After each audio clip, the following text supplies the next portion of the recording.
Endometriose é uma doença que atinge 1 em cada 10 mulheres no Brasil, segundo o Ministério da Saúde. A Organização Mundial da Saúde estima que 180 milhões de mulheres enfrentam o problema no mundo. Destas, 7 milhões são brasileiras. Sobre o assunto, eu conversei com o Leonardo Bezerra, médico da Maternidade Escola Assis Chateaubriand. Acompanhe. Doutor Leonardo, muito obrigada pela sua presença aqui com a gente no Destaques. Vamos falar um pouco sobre a endometriose, né? Como faz para identificar a mulher que está assistindo?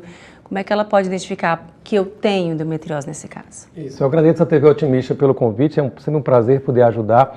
Nós, da Universidade Federal do Ceará e da Maternidade Escola Assis Chateaubriand, temos um acolhimento muito especial com essas mulheres. E hoje temos o entendimento que a doença ela é algo que é endêmico, como foi a pandemia. A endometriose é algo que acomete cerca de 20% das mulheres em idade fértil, ou seja, dos 18 aos 50 anos, de cada 10 mulheres, pelo menos 2 vai ter queixas de dores incapacitantes, dor menstrual, dor à relação sexual e eventualmente também infertilidade. Lembrar que o elemento mais importante é você não desqualificar a dor. É você considerar como importante toda dor menstrual, toda dor pélvica que requer medicação, que lhe tira do trabalho, que lhe tira da escola e principalmente quando ela vem associada com queixas sexuais, com queixas urinárias ou queixas intestinais. Doutor, e nesse caso, assim, determinado período da vida da mulher, já a partir da menarca, ela já pode sentir esses sintomas ou é algo que vai aparecer de acordo com o tempo? Você falou um termo técnico agora, menarca, né? A primeira menstruação.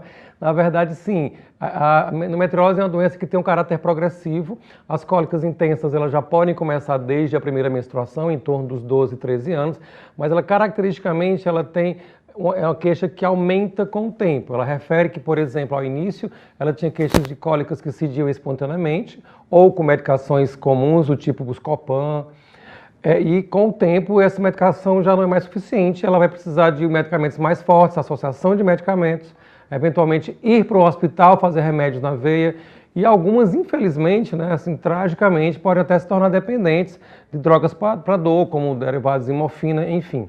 Essa característica de dor incapacitante e progressiva, que começa nas primeiras menstruações, que vai evoluindo, né, até os 20, 30 anos, ela é típica da endometriose.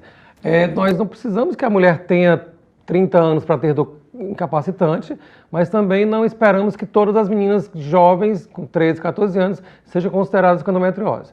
Na grande maioria das vezes, a idade média de acometimento dos sintomas, ela se dá mais ou menos 10 anos depois do início das queixas. Então é comum ela ter dor à menstruação desde a primeira menstruação em torno dos 13 anos, mais ou menos, 12, 13 anos, e aí evolui com falta de diagnóstico, com desqualificação, subestimação, e em torno dos 20 aos 23 anos, ela entra naquela ciranda do diagnóstico da endometriose devido à gravidade e complexidade dos sintomas. Doutor, e nesse caso, o tratamento é cirúrgico, é medicamentoso, depende do caso, como é que se faz, né, tratamento dessa mulher? Antes da gente falar de tratamento, é importante que a gente saliente que o elemento mais importante, quando a gente pensa no cuidado da mulher com endometriose, é pensar em endometriose, é não desqualificar a dor pélvica. Não é normal você ter uma dor, como eu falei há pouco, né, que tira você do trabalho, que requer sempre medicação. Não é normal ter dor profunda na relação sexual, ao ponto de ter que parar a relação, não conseguir progredir ou sentir-se inapta à relação sexual. Então, o primeiro elemento é que a gente conscientize família, companheiros, irmãos, namorados, mas também os médicos. É importante que a gente conscientize os médicos, não só os ginecologistas, os provedores de saúde, psicólogos, enfermeiras, todo mundo, de que essa dor não é normal. Então, a percepção de não normalidade dessa dor, ou seja, a não desqualificação, é o primeiro passo para o diagnóstico. Porque aí você vai entender que aquela mulher que tem uma dor incapacitante precisa de um cuidado especial. Existe a dor menstrual, que é leve, tolerável, é aquela dor que não tira você do trabalho, é a dor que eventualmente não precisa de medicações e é a dor que passa espontaneamente. Essa dor acomete mais de 80% das mulheres. Estou falando de uma dor incapacitante. Então, uma vez que você tem essa dor, é importante você conversar com o médico especialista. A princípio, o ginecologista geral vai lhe dar muito boas orientações e ele já está apto, por exemplo, a bloquear o fluxo menstrual, uma vez que esse fluxo é a principal causa de dor, usar anticoncepcionais ou medicamentos similares que têm efeito de bloqueio e que interferem melhorando muito a qualidade de vida. Um grupo grande de mulheres vai ficar bem, vai melhorar a qualidade de vida com a conduta simples feita por um ginecologista geral. Aquelas mulheres que não melhoram da dor incapacitante, que ao despeito de bloquear a menstruação, a despeito de usar anticoncepcionais, a despeito até de não menstruarem, continuam com dor na relação e essa dor vem progredindo, aí talvez a medicação não seja a melhor escolha. Provavelmente ela vai precisar de um procedimento cirúrgico para retirar os focos inflamados, os focos de endometriose. Nesse caso, doutor, com relação, a mulher já fica um pouco mais apreensiva com relação à gestação, né? Qual é a relação que se dá com relação a isso de gestação, de poder ter filho, não ter filho, ou de depois que ter filho, essa dor passar? Qual é essa relação com a gravidez? A gente falou até agora sobre o sintoma mais comum da endometriose, que é a dor. É o primeiro sintoma, é o mais frequente, o mais prevalente. Mas esse processo inflamatório pélvico, que está associado com a dor, também pode causar uma desorganização, uma alteração na anatomia pélvica. Ou seja, uma alteração nas trompas, uma dificuldade ou alteração na ovulação, e eventualmente alteração até na capacidade do embrião se implantar no útero. Falei de 3 coisas, né? São 3 coisas que são objetivamente interferidas com a presença da endometriose. Isso pode fazer sim com que, além da dor, além de todo esse quadro que eu falei, a mulher com endometriose tenha também dificuldade de engravidar, chamada infertilidade. Ou, mesmo engravidando, tenha dificuldade de manter a gravidez com abortamentos de repetição, abortamentos recorrentes, que hoje é algo que a gente chama muito atenção, tendo a endometriose também como um grande fator de risco.